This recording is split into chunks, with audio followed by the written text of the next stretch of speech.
வணக்கம், நான் உங்க முத்து பேசுறேன். I welcome you to our channel MP Technologies. இன்னைக்கு நம்ம இந்த வீடியோல டிஸ்கஸ் பண்ண போறது என்ன அப்படின்னா programming structure in Java. இப்போ C ல வந்து நம்ம பார்த்தோம் structure of a C program. So அப்படி பார்த்தோம் இல்லையா? So அதுல வந்து documentation section, preprocessor section, global declaration section, அடுத்து வந்து main program, sub program, அந்த மாதிரி ஒரு C program ஓட ஸ்ட்ரக்சர் எப்படி இருக்கும், structure of a C program எப்படி இருக்கும் அப்படிங்கறத பத்தி பார்த்தோம். சோ அதே மாதிரி programming structure in Java. So ஜாவால வந்து programming structure எப்படி இருக்கும் பார்க்கலாமா? So Java பொறுத்தமட்டுக்கு பாத்தீங்கன்னா Java supports for developing all kinds of softwares. So இப்போ எக்ஸாம்பிளுக்கு வந்து ஒரு டெஸ்க்டாப் அப்ளிகேஷன் இல்ல ஒரு கன்சோல் அப்ளிகேஷன் இல்ல ஒரு applet விண்டோ கிரியேட் பண்ணிக்கணும், அதே மாதிரி ஒரு நெட்வொர்க்கிங் ப்ரோக்ராமிங், டிஸ்ட்ரிபியூட்டட் டெக்னாலஜி வச்சு நெட்வொர்க்கிங் ப்ரோக்ராமிங் பண்ணிக்கணும், இல்ல இன்டர்நெட் ப்ரோக்ராமிங் பண்ணிக்கணும், இல்ல மொபைல் ப்ரோக்ராமிங் பண்ணிக்கணும், எல்லாத்துக்குமே ஜாவா வந்து என்ன பண்ணுது, சப்போர்ட் பண்ணுது. அப்போ ஒரே ஸ்ட்ரக்சரை யூஸ் பண்ணி எல்லா ப்ரோக்ராம்ஸும் எழுதுவோம்னா இல்லைங்க, கொஞ்சம் வேரி ஆகும். So since Java supports for developing all kinds of software applications, it gives different structures. So அதுல வந்து என்னென்ன மாதிரியான ப்ரோக்ராமிங்லாம் நம்ம ஜாவா யூஸ் பண்ணி எழுதுவோம் அப்படிங்கறத ஃபர்ஸ்ட் பார்த்துட்டு, காமனா ரொம்ப ஸ்ட்ரக்சர் ஒன்றும் ரொம்ப டிஃபரெண்ட் ஆகாது, கொஞ்சம் கொஞ்சம் சின்ன சின்ன வேரியேஷன்ஸ் தான் இருக்கும், அதையும் நம்ம ஈஸியா படிச்சிடலாம். ஸோ முதல்ல ஃபர்ஸ்ட் என்னென்ன டைப்ஸ் ஆஃப் ப்ரோக்ராமிங் வந்து நம்ம ஜாவாவை யூஸ் பண்ணி எழுதிக்கலாம் அதை பார்த்துடலாம் இல்லையா? ஸோ பாருங்க, ஃபர்ஸ்ட் வந்து அப்ளிகேஷன் ப்ரோக்ராமிங். ஸோ அப்ளிகேஷன் ப்ரோக்ராமிங்லேயே வந்து பார்த்தீங்கன்னா சிஐ ப்ரோக்ராமிங் பண்ணிக்கலாம், ஜிஐ ப்ரோக்ராமிங் பண்ணிக்கலாம். ஸோ சிஐங்கிறது ஒன்றும் இல்லை, கேரக்டர் யூசர் இன்டர்ஃபேஸ், அதாவது கன்சோல் பேஸ்ட் அப்ளிகேஷன் டெவலப் பண்ணிக்கலாம். கிராஃபிக்கல் யூசர் இன்டர்ஃபேஸ்லையும் நம்ம என்ன பண்ணிக்கலாம், அப்ளிகேஷன்ஸ் டெவலப் பண்ணிக்கலாம். அது அப்ளிகேஷன் ப்ரோக்ராமிங் சொல்றோம். Applets are also tiny Java program, but that can be run in the browser, web browsers. Whereas the application programs cannot be run in web browsers. For web browser ல வந்து run பண்ணிக்கணும் அப்படின்னா I should go for applet. அவ்வளவுதான், simple. அதே மாதிரி பாத்தீங்கன்னா distributed டெக்னாலஜிக்கு நம்ம வந்து ஒரு ஸ்ட்ரக்சரை யூஸ் பண்ணுவோம். அது நெட்வொர்க்கிங், அதாவது சாக்கெட் ப்ரோக்ராமிங், அடுத்த லெவல் RMI, அடுத்து EJB, அந்த மாதிரி இருக்குது. அதே மாதிரி இன்டர்நெட் ப்ரோக்ராமிங். ஸோ நான் சர்வர் சைட் ப்ரோக்ராம் எழுதிக்கணும் ஜாவா யூஸ் பண்ணினா அழகா எழுதிக்கலாம். அதுக்கு சர்வ்லெட்ஸ், ஜேஎஸ்பி, ஜேஎஸ்எஃப், ஸ்ட்ரட்ஸ் இந்த மாதிரியான கான்செப்ட் யூஸ் பண்ணி நம்ம எழுதிக்கலாம். ஸோ பார்த்தீங்கன்னா இப்போ சர்வ்லெட் ப்ரோக்ராமிங் எழுதுறது வந்து the class must be extended from either generic servlet or HTTP servlet, and the class must override some methods. It must explicitly override service method அப்படின்னு சில ஒரு ஸ்ட்ரக்சரை வந்து நம்ம கண்டிப்பா யூஸ் பண்ணுவோம். நம்ம JSP அப்படின்னு எடுத்துக்கிட்டீங்கன்னா we need not to care about the classes and interfaces at all. Just நம்ம டைரக்டா வந்து we can embed our Java code in the HTML program. So அதுல உள்ள ஒரு அட்வான்டேஜ். அதே மாதிரி ஸ்ட்ரக்ஸ் பாத்தீங்கன்னா it supports for MVC architecture, model view controller architecture. So அதுல programming structure வந்து கொஞ்சம் வேரி ஆகும். JSF JSP விட கொஞ்சம் அட்வான்ஸ்டா இருக்கும். அதே மாதிரி J2ME, அதாவது micro edition, Java to micro edition. So அது வந்து மொபைல் டிவைசஸ்க்கு நம்ம எழுதிக்கலாம் ப்ரோக்ராமிங். ஸோ அதுல ப்ரோக்ராமிங் ஸ்ட்ரக்சர் கொஞ்சம் டிஃப்ரெண்டாக இருக்கும். So the programming structure varies little bit from one type of program to another type. அவ்வளவுதாங்க, ரொம்ப சிம்பிள். ஸோ இவ்வளவு டைப் ஆஃப் அப்ளிகேஷன் நம்ம என்ன பண்ணிக்கலாம், ஜாவாவை யூஸ் பண்ணி எழுதிக்கலாம். இதுல இப்போ ஒரு அப்ளிகேஷன் ப்ரோக்ராமோட ஸ்ட்ரக்சர், நார்மலா ஒரு கன்சோல் அப்ளிகேஷன் ஒன்று டெவலப் பண்றோம் அப்படின்னா ஒரு அப்ளிகேஷன் ப்ரோக்ராமோட ஸ்ட்ரக்சர் எப்படி இருக்கும், ரொம்ப சிம்பிள்ங்க, ஈஸி. பாருங்க, class name, opening braces, closing braces, அந்த கிளாஸோட பாடி. பாருங்க, கிளாஸ் நேம், அவ்வளவுதான். சோ அதுக்குள்ள பாத்தீங்கன்னா main function, public static void main, இது பாருங்க மெயின் ஃபங்க்ஷன் இருக்கு. சோ இந்த கிளாஸ்க்குள்ள என்ன இருக்கும் அப்படின்னா பாருங்க, declaration of member data of field. இப்போ C++னா நம்ம வந்து கிளாஸோட what is a class contain அப்படின்னா member data member functions அந்த மாதிரி நீங்கள் படித்திருந்தால் C++ படிச்சிருக்கணும்னு கட்டாயம் கிடையாது, படித்திருந்தால் அந்த மாதிரி படிச்சிருப்பீங்க. ஸோ அந்த மெம்பர் டேட்டாவை நம்ம வந்து ஜாவால எப்படி சொல்லுவோம் அப்படின்னா ஃபீல்டு அப்படின்னு சொல்லுவோம். ஸோ இங்க ஃபீல்டு டிக்ளரேஷன் பண்ணிப்போம், அடுத்து கன்ஸ்ட்ரக்டர் டிஃபைன் பண்ணுவோம், அடுத்து மெத்தட் டெஃபினிஷன்ஸ் எல்லாம் எழுதுவோம். ஸோ அதெல்லாம் ஆப்ஷனல் அப்படிங்கிறதுனால நான் வந்து ஸ்கொயர் பிராக்கெட்ஸ்குள்ள சொல்லியிருக்கேன். ஸோ இது ஆப்ஷனல், நம்ம கொடுக்கலாம் கொடுக்காமலும் விடலாம். ஸோ அடுத்து பாருங்க, public static void main is important because it is the execution point in which the execution begins when you run the program. நீங்க ஒரு ப்ரோக்ராமை ரன் பண்ணும்போது இங்க தான் எக்ஸிகியூஷன் ஸ்டார்ட் ஆகுறதுனால public static void main is compulsory, is mandatory, and the main function takes one argument, array of argument, that is the command line argument are passed through this one. So இது மூலமா தான் command line argument வந்து pass ஆகுது. நம்ம சில கூட command line argument எப்படி pass பண்றது பார்த்தோம். ஸோ பார்க்காதவங்க அந்த வீடியோ பார்த்துட்டு வந்தீங்கன்னா இது ஈஸியா புரியும். இங்க வந்து கமாண்ட் லைன் ஆர்குமெண்ட் வந்து மேண்டேட்டரி, மஸ்ட் நம்ம கொடுக்கணும். சியை பொறுத்த வரைக்கும் void mainல கமாண்ட் லைன் ஆர்குமெண்ட் ரிசீவ் பண்றது வந்து ஆப்ஷனல், இங்க வந்து மேண்டேட்டரி. ஸோ உள்ள வந்து என்ன கொடுப்போம் அப்படின்னா பப்ளிக் ஸ்டாட்டிக் void mainக்குள்ள அந்த பாடிக்குள்ள பாருங்க statements that includes creating object with a class and invoking methods. So இந்த கிளாஸ்க்கு நம்ம ஆப்ஜெக்ட் கிரியேட் பண்ணி அதோட மெத்தட்ஸை இன்வோக் பண்றதெல்லாம் நம்ம இதுக்குள்ள எழுதலாம், அவ்வளவுதாங்க. ஸோ இன்னொன்று பாருங்க, இந்த ஃபைலோட நேம் எப்படி இருக்கணும் அப்படின்னா file name convention class name dot Java. நீங்க இங்க கிளாஸ் என்ன கிளாஸ் நேம் கொடுக்கீங்களோ அந்த நேம் தான் ஃபைல் நேம் ஆக இருக்க வேண்டும். ஏன் அதை பத்தி நம்ம டீடைலா ஒன் பை ஒன்னா பார்த்துடலாம், சரியா? ஸோ பாருங்க, அந்த சின்டாக்ஸை யூஸ் பண்ணி ஒரு குட்டியா ஒரு கிளாஸ் கிரியேட் பண்றோம். Class test public static void main string args system.out.println welcome to MP Technologies. இந்த ஃபைல் நேம் பாருங்க test.java, கிளாஸ் நேம் என்ன டெஸ்ட். ஸோ நான் test.java பண்ணியிருக்கேன், அவ்வளவுதான். ஸோ இங்க பாருங்க பப்ளிக் ஸ்டாட்டிக் வந்து class has no members now. இந்த கிளாஸ்க்குள்ள ஏதாவது மெம்பர்ஸ் இருக்கா? இந்த ஏரியால நம்ம என்னெல்லாம் பண்ணிக்கலாம்னு சொன்னோம்? Declaration of field or member data இல்லையா? மெம்பர் டேட்டா இல்ல ஃபீல்டு வந்து டிக்ளேர் பண்ணிக்கலாம். அடுத்து கன்ஸ்ட்ரக்டர் வந்து டிஃபைன் பண்ணிக்கலாம். அப்புறம் வந்து மெத்தட்ஸ், அதாவது ஃபங்க்ஷன்ஸ், நமக்கு என்னென்ன ஃபங்க்ஷன்ஸ் தேவையோ அதையும் நம்ம என்ன பண்ணிக்கலாம், டிஃபைன் பண்ணிக்கலாம். நம்ம இங்க ஏதாவது பண்ணிருக்கோமானா இல்ல. now at present this class has no members. Class மெம்பர்ஸ்னு இதுல எதுவுமே நம்ம வந்து வச்சுக்கல. ஸோ ஜஸ்ட் நம்ம வந்து என்ன பண்ணிருக்கோம்னா ஒரு மெயின் ஃபங்க்ஷனை மட்டும் நம்ம என்ன பண்ணிருக்கோம், டிஃபைன் பண்ணிருக்கோம். பப்ளிக் ஸ்டாட்டிக் void main உள்ள என்ன சொல்லிருக்கோம் பாருங்க, system.out.println welcome to MP Technologies. இதோட நேம் என்ன, ஃபைல் நேம் test.java. சரி, இப்போ ஒரு ப்ரோக்ராம் இஸ் ரெடி. இந்த ப்ரோக்ராமை வந்து கம்பைல் பண்ணி ரன் பண்றது பார்த்துடலாமா? பாருங்க, ரன்னிங் ப்ரொசீஜர் என்ன பண்றோம்னா முதல்ல இந்த அவுட்புட் பாருங்க. நான் கம்பைல் பண்றேன். என்ன கம்பைலர் யூஸ் பண்ண? Java C compiler. நம்ம ஆல்ரெடி டிஸ்கஸ் பண்ணியிருக்கோம், ஜாவா சி test.java. அப்போ உங்களுக்கு கம்பைல் ஆகி என்ன ஃபைல் கிடைக்குது பாருங்க, test.class. இந்த கிடைக்குதா? test.java இருக்கு. அடுத்து test.class கிரியேட் ஆயிட்டா? கிரியேட் ஆயிட்டு. இப்போ நான் அதை ரன் பண்றேன். என்ன பண்ணணும், ஜாவா இன்டர்பிரட்டர் யூஸ் பண்றேன் பாருங்க, ஜாவா டெஸ்ட் டாட் ஜாவாவோ இல்ல டாட் கிளாஸ்னோ கொடுக்க வேண்டிய அவசியம் இல்லை.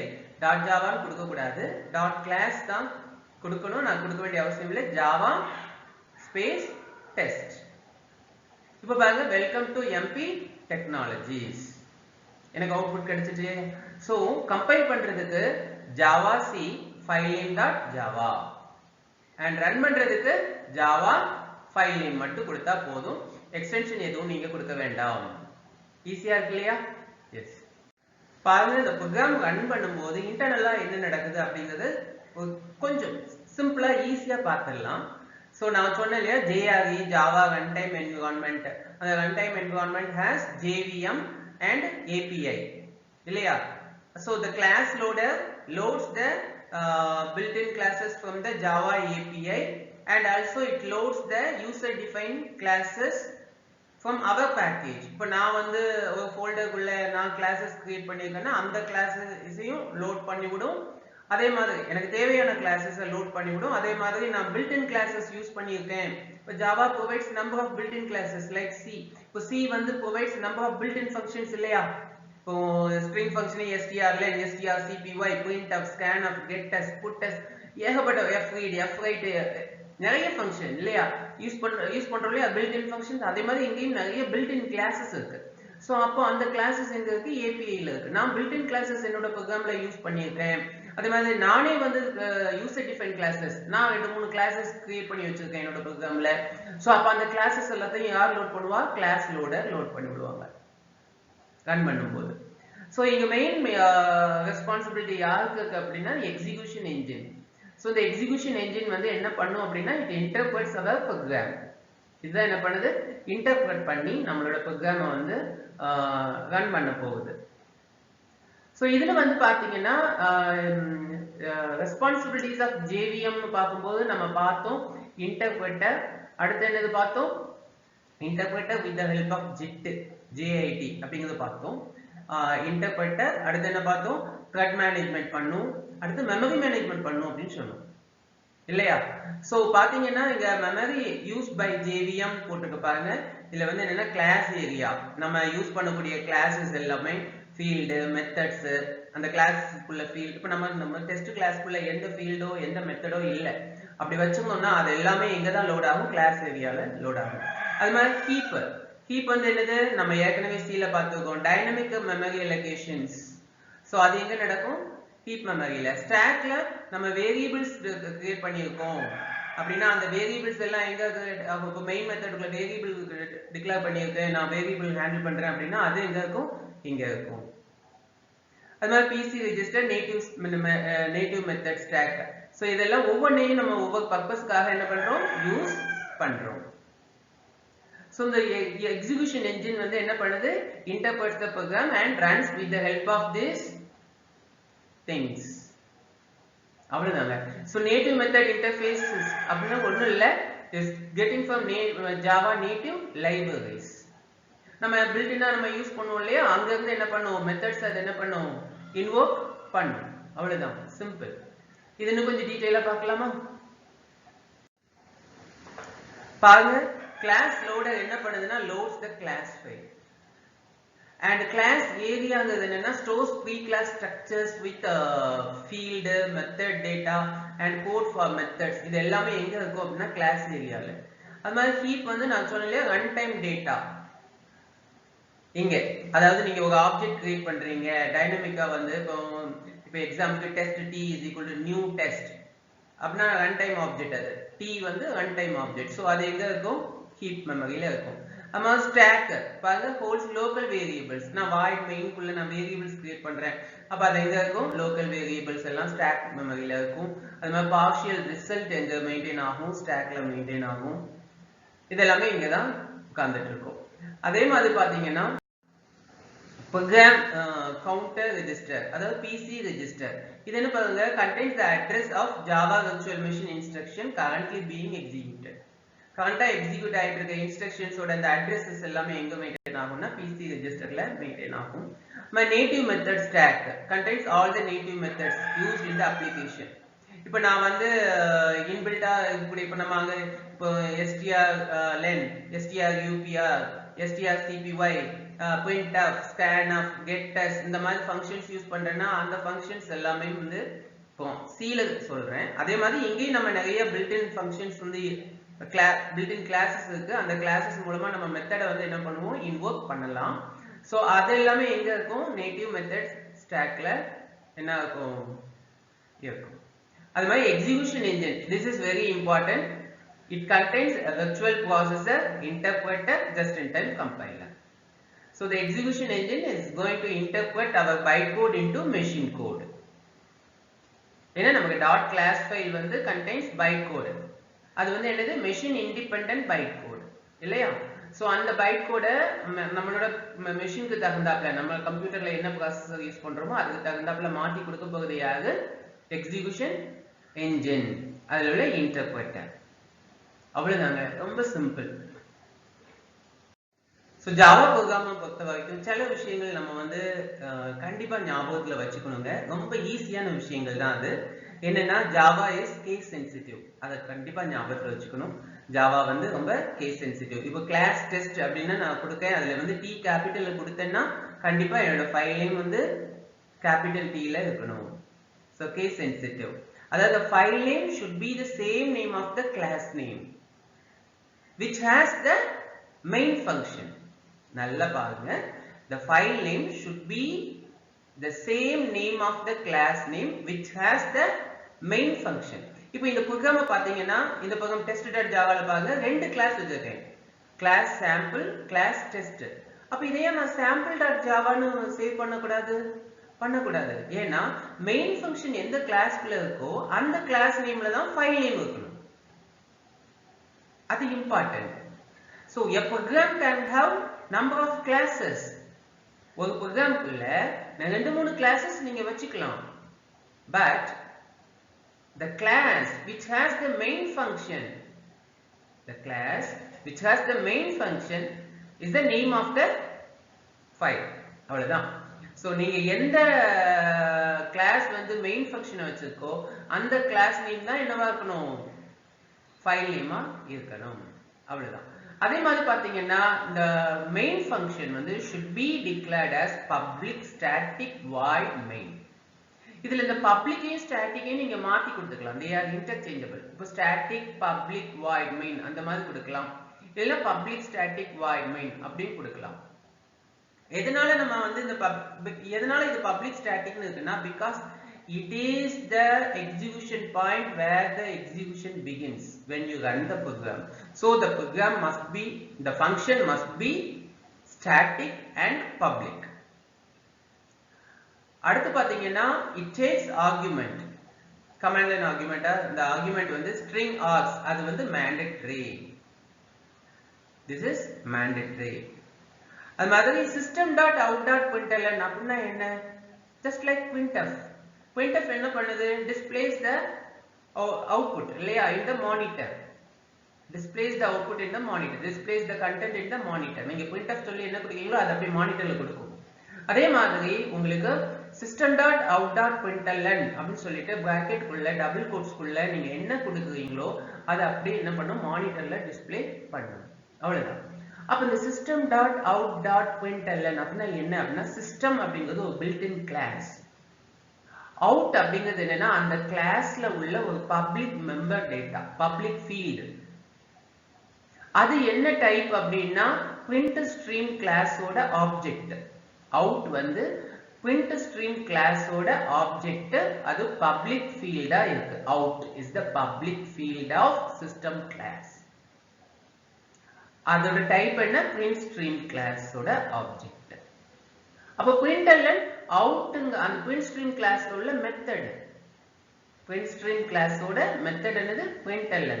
சோ அதனால out.println, out வந்து எதோட ஆப்ஜெக்ட், print stream ஓட ஆப்ஜெக்ட்ங்கறனால out.println அப்படி கால் பண்ணிருக்கோம். அவ்வளவுதான். இப்போதைக்கு வந்து இது வந்து உங்களுக்கு கொஞ்சம் வேகா தெரியலாம், ஒண்ணும் இல்ல. system.out.println வந்து helps to print the message in the monitor அப்படின்னு தெரிஞ்சுக்கோங்க இப்போதைக்கு. இத டீடைலா நம்ம போகும்போது உங்களுக்கு அழகா ஈஸியா அண்டர்ஸ்டாண்ட் ஆயிடும். அடுத்து பாத்தீங்கன்னா பாயிண்ட்ஸ் டு பாயிண்டர்ல நம்ம சில விஷயங்கள் ஞாபகத்துல வச்சுக்க வேண்டியது முக்கியமானது. பப்ளிக் ஸ்டாட்டிக் வாய்ட் மெயின்ல வந்து தான் எக்ஸிகியூஷன் ஸ்டார்ட் ஆகுது அப்படிங்கறத நான் 2 தடவை ரிப்பீட் பண்ணிட்டேன். அதே மாதிரி பாத்தீங்கன்னா all built-in class name in Java starts with uppercase. அது மறந்துடாதீங்க. ஜாவால வந்து எல்லா built-in classes-உம் நேம் வந்து எப்படி இருக்கும்னா அப்பர் கேஸ்ல தான் ஸ்டார்ட் ஆகும். If the class name has 2 words, the first letter of each word will be in uppercase. இப்போ applet அப்படினா A ல இருக்கும். நம்ம text field னு ஒரு built-in class இருக்கு பாருங்க. அது T யும் F ம் கேபிட்டல்ல இருக்கா? அதனால HTTP servlet பாருங்க, H ம் S ம் கேபிட்டல்ல இருக்கு. இப்போ HTTP servlet request, HTTP servlet response, அப்போ H S R இந்த மூணுமே என்னவா இருக்கும், கேப்ஸ்ல இருக்கும். அதே மாதிரி மெத்தட் நேம்னு பாத்தீங்கன்னா ஒரு ஃபங்க்ஷன் நேம் அப்படின்னா will start with lower case. Method name. இப்போ மெத்தட் நேம் வந்து லோயர் கேஸ்ல தான் ஸ்டார்ட் ஆகும். if the method name consists of more than one word, the first letter of first word will be in lower case, but the first letter of remaining words will be in upper case. That is important. அவ்வளவுதாங்க, easy, ஞாபகத்துல வச்சுக்கோங்களே.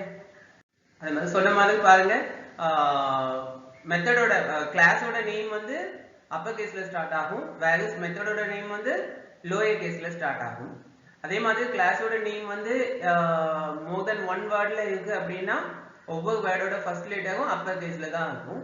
அது மாதிரி மெத்தடோட name வந்து மோர் தென் one word இருக்கு அப்படின்னா first வேர்டை விட்டுட்டு செகண்ட் அதுக்கு மீதி உள்ள வேர்ட்ஸோட ஃபர்ஸ்ட் லெட்டர்ஸ் எல்லாமே எப்படி இருக்கும், அப்பர் கேஸ்ல இருக்கும். அவ்வளவுதான், ரொம்ப சிம்பிள், ஈஸிங்க. இந்த பாருங்க, டூ அப்பர் கேஸ் அப்படின்னு இருக்கு இல்லையா, இதுல பாருங்க T வந்து ஸ்மால் லெட்டர்ல இருக்கு, U வந்து கேபிட்டல் லெட்டர்ல இருக்கு, அது மாதிரி C யும் கேபிட்டல். டூ அப்பர் கேஸ், அப்போ 3 வேர்ட் ஆகுது இந்த மெத்தடோட நேம். சோ T வந்து ஸ்மால்ல தான், மெத்தட ஸ்மால்ல தான் ஸ்டார்ட் ஆகும். அடுத்த வேர்ட் என்னது, அப்பர், அதுல U கேபிட்டல் லெட்டர். அது மாதிரி கேஸ், அது C கேபிட்டல் லெட்டர். அவ்வளவுதாங்க, ரொம்ப சிம்பிள். ஸோ ஜாவா பொறுத்த வரைக்கும் ப்ரோக்ராமிங் ஸ்ட்ரக்சர் வந்து the different kind, அந்த programming structure may vary from one type of program to another type of program because we are writing different types of program in Java.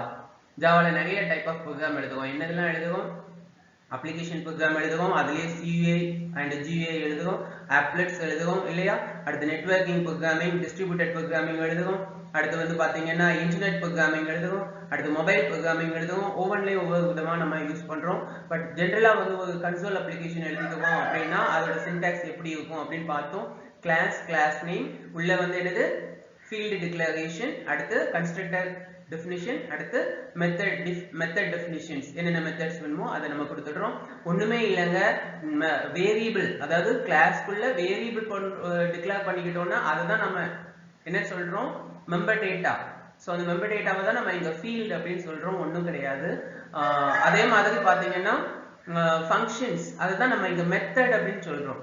So method சொல்றவங்களே இது என்னது அப்படின்னு நீங்க confuse ஆக வேண்டாம். Function, அதுதான் நம்ம இங்க வந்து மெத்தட் அப்படிங்கிற டேர்ம்ல வந்து சொல்றோம், வேற ஒன்றும் இல்லை, ஈஸி தான். அது மாதிரி மெயின் ஃபங்க்ஷனை வந்து கிளாஸ்க்குள்ள எழுதுவோம், மெயின் ஃபங்க்ஷனை கிளாஸ்க்குள்ள எழுதுவோம். அதே மாதிரி நேமிங் கன்வென்ஷன் அது பார்த்தோம். ஸோ அது என்ன அப்படின்னா கண்டிப்பா class name must be the same name of the file name which is having the main method. Main method எந்த கிளாஸ்ல இருக்கோ அந்த கிளாஸ் நேம் தான் ஃபைல் நேமா இருக்கணும் அப்படின்னு பார்த்தோம். ஸோ இந்த மாதிரி சில பாயிண்ட்ஸையும் நம்ம வந்து பார்த்தோம். ஸோ என்னோட வீடியோ பிடிச்சிருந்ததுன்னா ப்ளீஸ் லைக் பண்ணுங்க, ஷேர் பண்ணுங்க, மறக்காம சப்ஸ்கிரைப் பண்ணுங்க. நன்றி.